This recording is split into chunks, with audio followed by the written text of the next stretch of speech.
Olá, meus amigos, professor Rodrigo Montes daqui. Vamos lá para mais um QBizu e nesse QBizu nós iremos tratar de um tema importantíssimo de criminologia, a diferenciação da escola clássica e da escola positiva.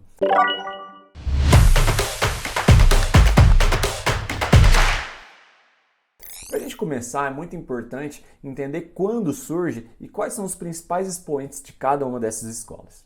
A escola clássica ela surge logo ali no final do século XVIII e início do século XIX, com seus expoentes Feuerbach, Carrara e Beccaria. Beccaria também chamado de Marquês de Bonnesana, sem dúvidas o principal nome da escola clássica. Dentro da escola positiva, que surge ali no final do século XIX e início do século XX, nós temos como os três expoentes principais Lombroso, Garofalo e Ferri. Beleza? Bom, vamos partir então para as ideias principais de cada uma dessas escolas. A escola clássica, ela parte da ideia central da racionalidade, da livre vontade e do seu livre-arbítrio. Quer dizer o quê? Que o ser não é um ser anormal, não é um ser doente, mas é um ser racional que tem suas livres decisões.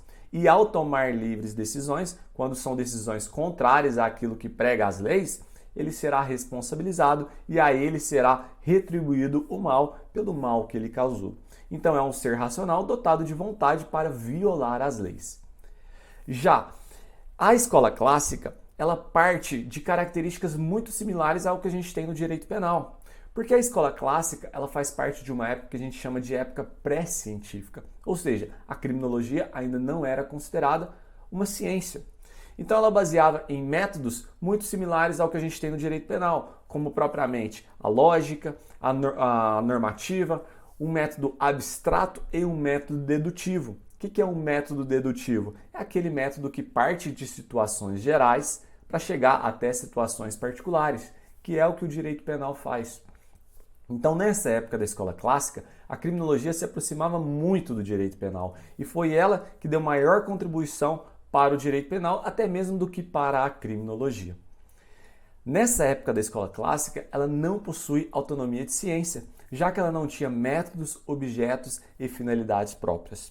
Ou seja, ela não utilizava nem mesmo o que hoje a criminologia tem, que é o que a gente chama de empirismo, que é você, através das suas experiências, através das observações, chegar até algumas conclusões. Partindo aí do nosso principal autor da escola clássica, César Bonnesana, Marquês de Beccaria, e esse sim, o principal nome da escola clássica, ele parte do pressuposto da racionalidade do homem. Ou seja, que esse indivíduo, ele conhece as leis, entende a funcionalidade das leis, mas que essas leis elas devem ser claras, objetivas, conhecidas, certas e proporcionais. Marquês de Beccaria, ele tem um papel muito importante logo ali ao final do absolutismo, porque quando as penas eram muito cruéis, penas de tortura, ele parte de um período que a gente chama também de período humanitário, junto ou até mesmo período pré-científico, que é um período em que as penas elas passam a ser abordadas de forma diferente, de forma mais humanitária. As penas elas devem ser certas, proporcionais ao delito que você praticou, conhecida e por tempo determinado. Então ele parte dessa ideia de que as penas elas devem ser objetivas, beleza? E as leis devem ser obedecidas a todos os cidadãos. Então o delinquente ele não era um ser patológico, ele não era um ser anormal. Ele é um ser dotado de seu livre-arbítrio racional, mas que pela sua própria vontade, muitas vezes ele acaba violando as leis. Já por outro lado, nós temos ali a escola positiva, que a gente sim, nessa etapa, a gente vai chamar de etapa científica de Lombroso, que é considerado o pai da criminologia. Justamente porque foi com Lombroso que a criminologia passou a ser chamada de ciência. Ele foi o primeiro autor que considerou o estudo científico. Para vocês terem uma ideia, ele analisou mais de 6.400 pessoas entre cadáveres e vivos para avaliar se os seus traços físicos, sua estrutura física, que a gente chama de antropologia, seus estudos antropológicos, tinha alguma relação com a criminalidade. Então Lombroso, ele estuda as causas e as origens do delito baseado nos seus aspectos físicos, né, que a gente chama de paradigma etiológico, que é realmente esse estudo de causas e as origens da criminalidade, que há algumas provas também costumam chamar de criminogênese. Bom, partindo do paradigma etiológico, que é estudar as causas e as origens do delito, Lombroso ele parte do conceito de que o indivíduo ele era biologicamente criminoso, ele já nascia doente, ele já nascia com essa carga hereditária tendendo à criminalidade. Então Lombroso ele traz a ideia do que a gente chama de delinquente nato, aquele indivíduo que já nasce propenso ao crime. Diferente do que falava a escola clássica, ele falava não, o indivíduo é um ser doente, ele não é dotado de livre-arbítrio, é um ser doente que nasce já com uma predisposição para a criminalidade. Como é que ele chegava a essa conclusão? Baseado nos seus traços físicos. Se a pessoa tinha a fronte fugídia para trás, bochechas em forma de maçã, barba rala, epilepsia, tatuagens, e assim ele chegava ao seu conceito. Já o nosso segundo autor, Enrico Ferri, que inclusive era genro de Lombroso, ele fala que o problema realmente continua no homem, mas ele traz outros aspectos que podem ser condicionantes para aquele homem, como por exemplo aspectos biológicos, que era o que defendia Lombroso, mas também aspectos físicos ou aspectos sociais.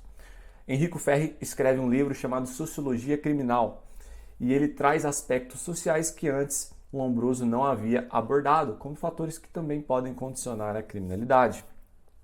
E aí a gente tem também Garófalo. Garófalo, o delinquente, possui anomalia psíquica ou moral. Garófalo ele traz a ideia da temibilidade e da periculosidade, que seriam formas, de medir o risco daquele indivíduo, e aí ele traz o conceito de medida de segurança. Vamos para uma tabela esquemática para ficar um pouco mais claro as diferenças, de forma que você não erre na sua prova. Então a escola clássica, pessoal, ela não tinha essa autonomia de ciência. Ela não era considerada uma ciência porque, assim como o direito penal, ela era abstrata.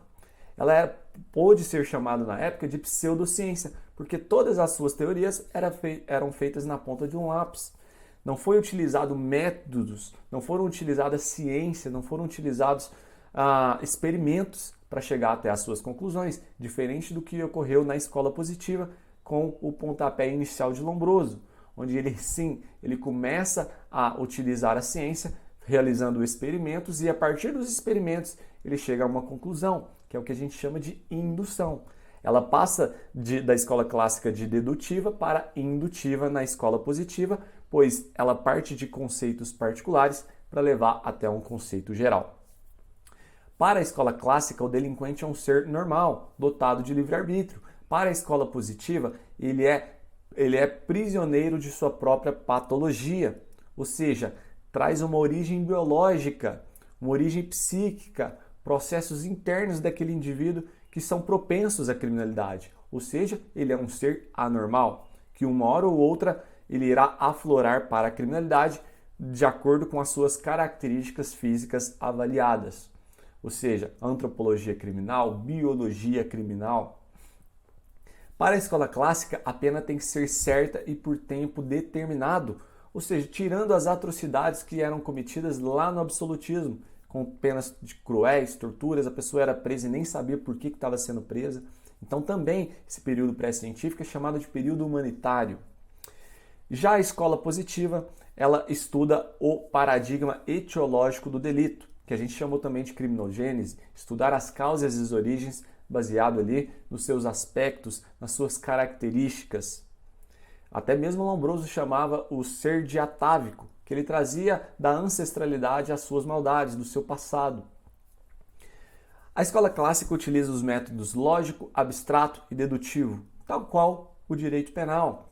A escola positiva utiliza o método empírico, indutivo e interdisciplinar.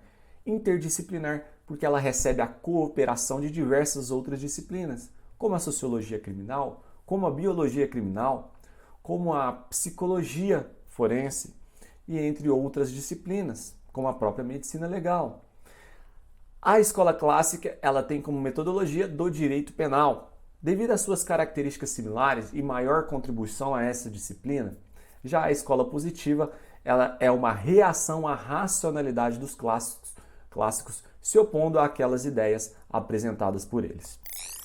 Vamos partir para um bizu importantíssimo para a sua prova, pois os expoentes são cobrados. Então, para a gente lembrar dos expoentes da escola positiva, a gente vai lembrar de LFG, que aí não tem erro.